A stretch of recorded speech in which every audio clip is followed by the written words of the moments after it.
বন্ধুরা আজকে কথা বলবো হোন্ডা শাইন 125 বাইকটিকে নিয়ে। হ্যাঁ, আপনারা ঠিকই ধরেছেন, আজকেও এই ভিডিওতে বলবো এই হোন্ডা শাইন 125 যে বাইকটা রয়েছে এই বাইকের কি নেগেটিভ দিকগুলো সেগুলো আজকে এই ভিডিওতে তুলে ধরবো। আমি বেশিরভাগ ভিডিওতে কিন্তু নেগেটিভগুলোই তুলে ধরি আপনাদের সামনে, এবং এই ভিডিওগুলো অনেক কারো ভালো লাগে এবং অনেক কারো কিন্তু খারাপ লাগে। দেখুন, প্রত্যেকটা বাইকেরই কিন্তু ভালো দিক যেমন রয়েছে অনেক কটা, সেরকম কিন্তু কিছু কিন্তু খারাপ দিক রয়েছে প্রত্যেকটা বাইকে।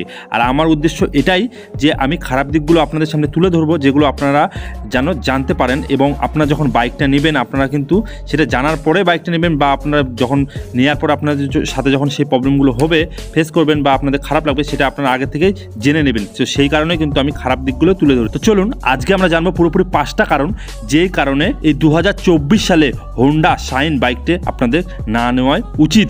তো প্রথমেই বলে দিই, মার্কেটে কিন্তু এই বাইকটি অনেক পুরনো এবং অনেক দিন ধরে রয়েছে, মার্কেটে কিন্তু ভালো সেলিং একটা বাইক এটি, এবং এই বাইকটা কিন্তু অনেকের পছন্দ বাইক, যারা একটা কমিউনিটির বাইক খোঁজেন তো তাদের দিক থেকে ভালো একটা বাইক আমি বলবো। ইঞ্জিনও ভালো রয়েছে বাইকটার, তবেও কিছু কিন্তু খারাপ দিক রয়েছে। তো 1 নম্বর যে নেগেটিভটা আমার মনে হয় সেটা হলো, দেখুন এখন 2024 সাল পড়ে গিয়েছে আর 2023 সালে চলে গেল, এবং 2023 সাল থেকে 24 সালের মধ্যে, 24 সাল তো বেশি দিন হয়নি, এর মধ্যে কিন্তু অনেকগুলো বাইক কিন্তু বাইকের কিন্তু আপডেট করা হয়েছে, যে কোনো বাইকের কিন্তু আপডেট করা হয়েছে। কিন্তু এই বাইকটির মধ্যে সেটা হলো যে মিটার কনসোলটা আপনারা দেখতে পাচ্ছেন, এই মিটার কনসোল কিন্তু সেম আগের মতনই রাখা হয়েছে, সেম কিন্তু। আর এখন যদি আমরা দেখতে যাই প্রত্যেকটা বাইকের কিন্তু বেশিরভাগ ফুল ডিজিটাল মিটার কনসোল কিন্তু আমরা দেখতে। তবে হ্যাঁ, যে জিনিসটা নতুন করে অ্যাড করা হয়েছে 2023 সালে সেটা অ্যাড হয়েছে, সেটা হলো কি সাইজ স্ট্যান্ডের যে ইন্ডিকেটার সেটা কিন্তু অ্যাড করা হয়েছে সেই হচ্ছে মিটার কনসোলের মধ্যে। তাছাড়া কিন্তু এই আগেকার মতনই যে সেম দেখতে পাচ্ছি মিটার কনসোল আছে, এখানে কিন্তু মনে হয় না একটু ফুল ডিজিটাল মিটার কনসোল লাগালে ভালো হতো, একটু আপডেট করলে।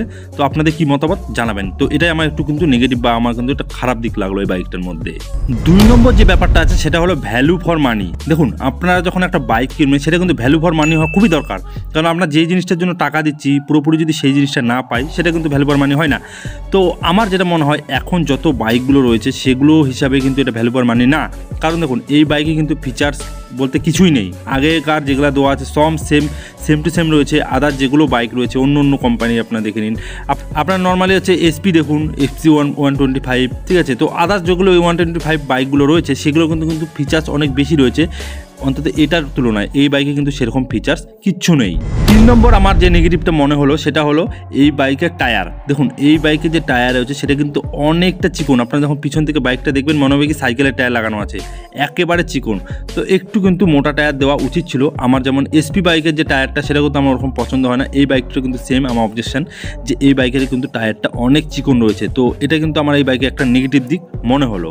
আর হ্যাঁ, অবশ্যই আপনারা জানাবেন যে আপনাদের কি এই জিনিসগুলো আমার মতো একমত কিনা, যে এই জিনিসগুলো আপনাদেরকে নেগেটিভ মনে হচ্ছে কিনা। তো আপনাদের মতামতটা জানাবেন।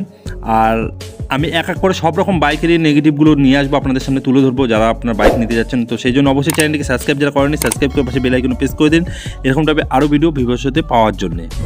তো 4 নম্বর আমি নেগেটিভের যদি কথা বলি তাহলে দেখুন এই বাইকটা হলো, প্রথমে যেহেতু একটা আগেই বললাম যে হচ্ছে কোনো রকম কিছু ফিচার্স অ্যাড করা নাই। তাছাড়াও এই বাইকে যে এলইডি যে সেট আপ রয়েছে, আমি সামনে কথা বলি বা পিছনে কথা বলি, সবগুলো কিন্তু হ্যালোজিন লাগানো রয়েছে, মানে হচ্ছে এলইডি লাইটের কোনো সেট আপ নেই। যদি আমি পিছনের আমি টেল লাইটের কথা বলি বা ফ্রন্টে আমি হেডলাইটের কথা বলি বা আমি হচ্ছে ইন্ডিকেটারের কথা বলি, এবং ইন্ডিকেটারগুলো কিন্তু আপনাদের হচ্ছে নর্মাল ইন্ডিকেটার লাগানো আছে একেবারে, ঠিক আছে। যদি একটা কোনো কিছুর সাথে বাড়িও খায় না সেটা কিন্তু ভেঙে যাবে। আপনাদের কিন্তু ফ্লেক্সিবল এলইডি আপনাদের ইন্ডিকেটার কিন্তু লাগানো নেই। তো এই দিকগুলো কিন্তু আমার কিন্তু অনেকটা নেগেটিভ মনে হলো। এখন যেহেতু প্রত্যেকটা বাইকে কিন্তু এলইডি সেট আপ কিন্তু দিয়ে দিচ্ছে, তো আপনাদের কি মনে হয় সেটা অবশ্যই আপনার কমেন্টের মাধ্যমে কিন্তু জানাবেন। তো এটা কিন্তু আমার একটা বড়সড় নেগেটিভ মনে হচ্ছে বাইকের। চলুন এবার নাম্বার 5 যে নেগেটিভটা আমার লাগছে সেটা হলো কি এই বাইকের প্রাইস। দেখুন এই বাইকের যে প্রাইস রয়েছে, প্রাইস হিসাবে বাইকটা কিন্তু ফিচার্স তো কিচ্ছু নেই, নর্মাল আগেকার মতনই রয়েছে। তো সেই জন্য বলবো এই বাইকের প্রাইসটা অনেক বেশি। তবে আপনারা যদি একটা জিনিস লক্ষ্য করবেন, এই বাইকের সাথে আপনারা যদি পালসার 125 নিয়ন যে বাইকটা রয়েছে না সেটা যদি তুলনা করেন, দেখবেন মোটামুটি 1000 থেকে 2000 টাকা কিন্তু পালসারের দাম বেশি।